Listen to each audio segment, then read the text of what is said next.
In this chaotic government, there seems to be only one minister who's doing her job properly, and that's Suella Braverman. Although not fully properly, not when it comes to the borders, but that's mostly because of the rest of the government in Downing Street, the way they are running the narrative when it comes to the border crisis. But when it comes to policing, we've had a lot of issues with our police, especially when it comes to the Just Stop Oil activists, the eco-militants disrupting a piece of our country.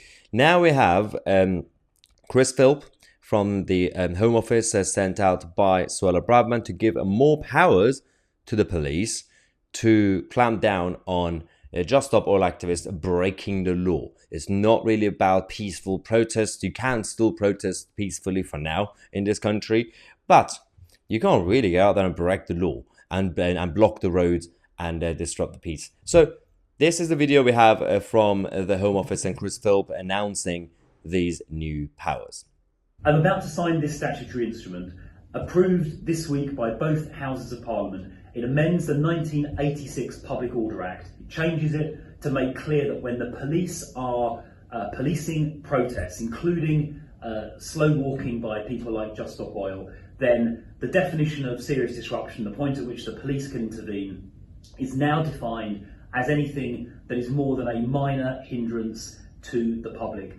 That is the right thing to do because the public do not expect to have their day-to-day lives deliberately and persistently disrupted. Of course, we support the right to protest, but that does not extend to deliberately and intentionally running a planned campaign of intimidation directed against the public, trying to ruin their day-to-day lives. We live in a democracy and there are ways to change the law lawfully by campaigning, by running for election. Deliberately inconveniencing your fellow citizens should not be one of those, and that is why I'm about to sign this statutory instrument. All right. There we are. This will come into effect almost immediately. Yes, almost immediately. That actually means tonight, well, today is Wednesday, the 14th of June. As of tonight, midnight, we are going to have this new law that's going to be, well, it's going to have to be enforced by the police. Now, the next challenge is the police. We've already reported over the last few months on this channel how both when it comes to the border crisis and the policing crisis, the Home Office civil servants, some of them have been refusing to implement the border control policies and they want to rebel. We've also had the police and the College of Policing and many others in the force saying, well, we don't really want to follow the orders from the lawmakers and the MPs and the ministers, even though they are the bosses. So it's about what's going to happen as of tomorrow. If we see any video coming out of the country showing Just Stop Oil activists who are completely blocking the roads again and breaking the law, and somehow the police officers are standing around them, offering them free bottles of water or whatever, then somebody needs to answer some very, very serious questions.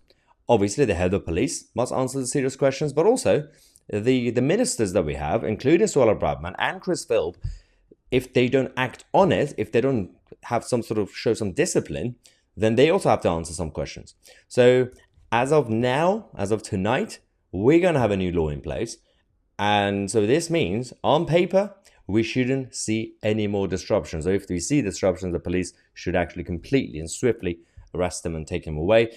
And then the next challenge is our justice system. Yes, of course, our judges and lawyers are going to be in the courts giving short sentences to these criminals, saying, well, you're going to have a 10-minute probation and you can just go back on the streets and do it again. You've seen what they've done to that Mizzy boy, the TikToker.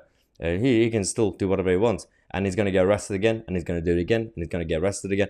It's completely lawless things currently that we have in this country, but we are here. We're going to see this as some happy news. It's good news. It's positive, but we have to be cautious. I'll believe it when I see it.